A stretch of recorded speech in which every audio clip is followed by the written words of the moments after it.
आहे, महाराष्ट्रामध्ये अॅनालॉग आणि आर्टिफिशियल पनीरवर बंदी घालण्यात आलेली आहे। ही बंदी 1 वर्षासाठी आहे। अशा प्रकारच्या पनीरचं उत्पादन आणि विक्री हा दंडनीय गुन्हा असेल। या संदर्भामधल्या आदेश आता जारी करण्यात आलेले आहेत।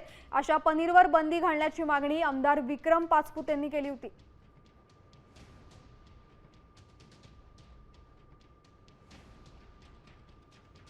राज्यामध्ये जे पनीर विकलं जातं त्यातलं 70% पनीर हे फेक किंवा डुप्लिकेट आहे आणि याच्यावर तात्काळ शासनाने बंदी आणली पाहिजे।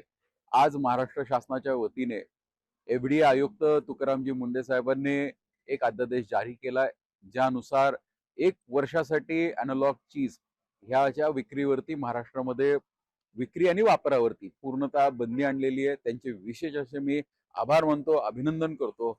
हा राज्य सरकारच्या वतीने आणि एफडीए डिपार्टमेंटच्या वतीने घेतला गेलेला एक सर्वात मोठा निर्णय आहे। राज्यामध्ये जे पनीर विकले महाराष्ट्र राज्यामध्ये 30 जुलै 2026 रोजी आपण नोटिफिकेशन काढून जे अॅनालॉग पनीर किंवा नॉन डेअरी पनीर जे आहेत याच्या उत्पादन, प्रक्रिया, साठवणूक, वाहतूक, वितरण व विक्रीवर आपण बंदी घातलेली आहे। तर ग्राहकांनी अस्सल पनीर कसं ओळखायचं यावर आपण ग्राफिक्सच्या माध्यमातून एक नजर टाकूया। तर अस्सल पनीरमध्ये शुद्ध दूध आणि लिंबू असतं, तर अॅनालॉग पनीरमध्ये palm oil, skim milk powder आणि स्टार्च असतं।